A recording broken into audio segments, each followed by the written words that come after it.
Oi, meus amores, que bom encontrar com vocês. Vamos dar continuidade ao nosso estudo de O Livro dos Espíritos. Estamos na segunda parte do Mundo Espírita, o Mundo dos Espíritos, no capítulo 1 dos Espíritos, e estamos dando continuidade hoje à sessão que tem por título Forma e Ubiquidade dos Espíritos. Comentamos na nossa última conversa que ubiquidade é essa capacidade ou propriedade de estar em vários lugares ao mesmo tempo. A ideia é essa. As questões 88 e 89 trataram basicamente de forma de coloração dos espíritos, de como que eles se apresentam. Falamos um pouquinho sobre possibilidade de deslocamento, no sentido de como que é essa percepção da própria viagem, né, de espaços distintos percorridos pelos espíritos, mas principalmente naquilo que se refere ao pensamento. O meu pensamento, quando é dirigido para algum lugar, significa que eu, Rogério, espírito, me desloquei para aquele lugar, e os espíritos chamaram a nossa atenção para o fato de que não é assim. Como o pensamento é um atributo do espírito, é como se, de certa forma, parte nossa, mas não no sentido de que saiu um pedaço de mim e foi para lá, mas é como se eu pudesse me desmembrar. Comentamos de forma assim comparativa que é mais ou menos como se eu aqui da minha casa estivesse no meu computador acompanhando em tempo real pelo computador alguma coisa que está acontecendo do outro lado do mundo. Isso significa que eu fui para aquele lugar por meio do computador? Não. É como se fossem conexões que fossem estabelecidas e, de certa forma, o meu pensamento também me leva para aquele lugar. Eu sei que pode parecer um pouco complexo, mas gradativamente nós vamos conseguir apreender melhor essa ideia. Faz parte do nosso processo de crescimento. Muito bem. Fomos até a questão 89, hoje começamos com a questão 90. O espírito que se transporta de um lugar a outro tem consciência da distância que percorre e dos espaços que atravessa, ou é subitamente transportado ao lugar onde quer ir? Muito bem. Vamos imaginar o seguinte: eu, Rogério, enquanto espírito desencarnado, resolvi sair daqui de Juiz de Fora e ir até a cidade do Rio de Janeiro. Eu tenho consciência do trajeto, do percurso que eu fiz, no sentido assim, estou atravessando tais lugares, parará, etc. Ou é como se fosse quase que um estalo onde eu saí daqui, desapareci e apareci lá. E por que eles estão perguntando dessa forma? Porque anteriormente os espíritos já tinham respondido que os espíritos gastam um tempo sim para percorrer o espaço, mas que eles fazem esse deslocamento na velocidade do pensamento.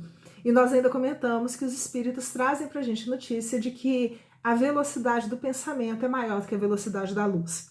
É assim que se explica, né, essa dúvida trazida por Kardec.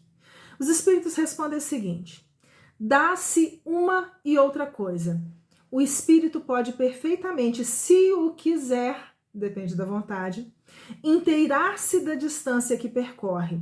Mas também essa distância pode desaparecer completamente, dependendo isso da sua vontade, bem como da sua natureza mais ou menos depurada. Nós sabemos, né, e acompanhamos às vezes nas literaturas, alguns exemplos de espíritos que, através, por exemplo, do fenômeno da volitação, conseguem transpor distâncias numa velocidade muito grande.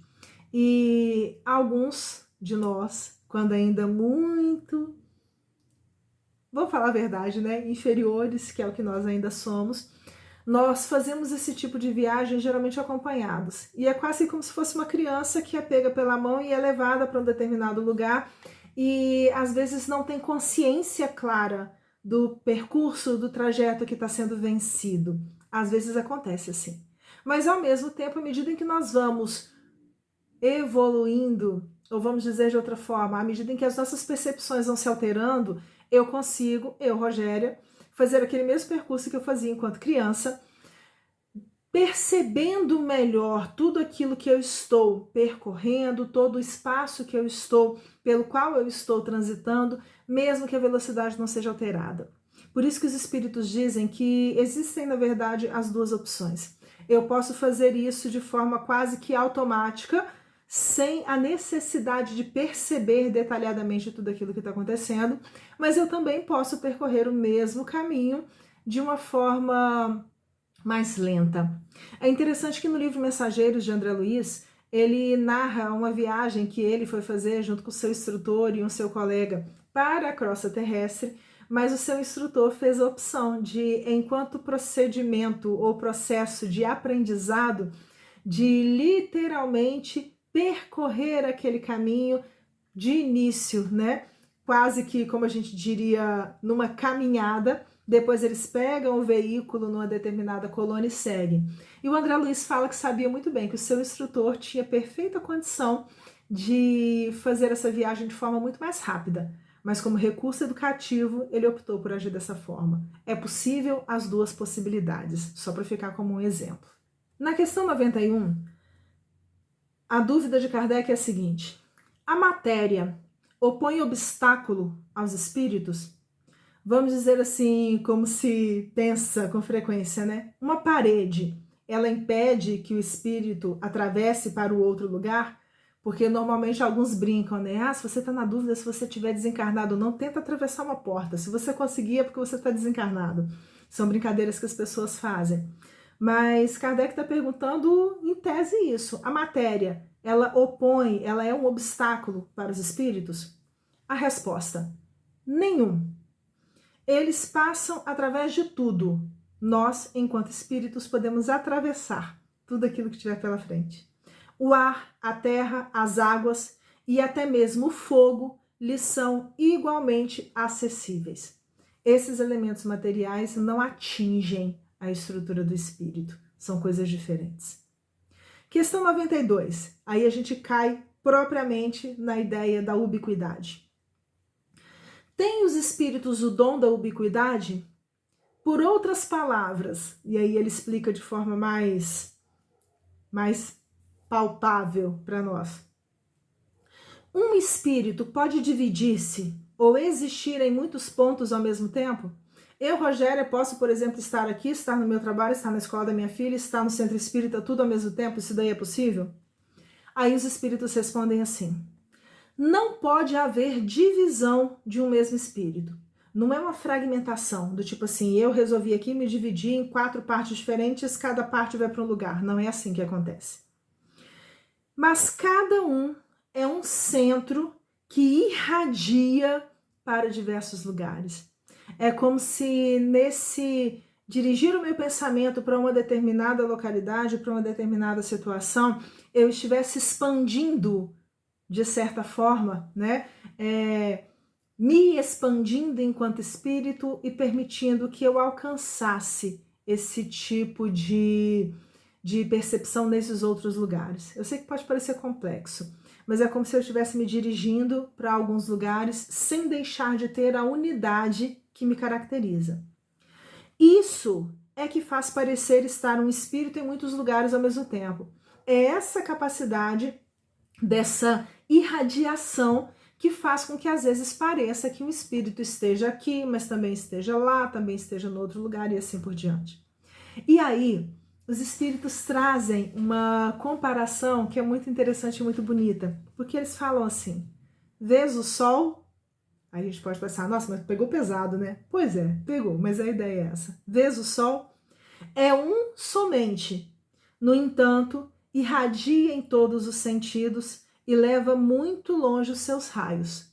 Contudo, não se divide. Apesar disso tudo, não se divide. Essa questão tem uma outra questão dentro dela, e com ela nós encerramos essa sessão do capítulo 1. Todos os espíritos irradiam com igual força? Todos os espíritos têm a capacidade dessa irradiação, né, dessa expansão da mesma forma?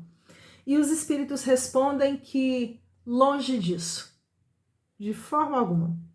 Essa força depende do grau de pureza de cada um.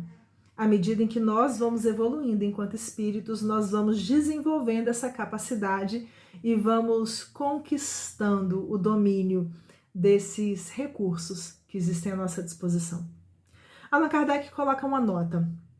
Cada espírito é uma unidade indivisível, mas cada um pode lançar seus pensamentos para diversos lados sem que se fracione para tal efeito.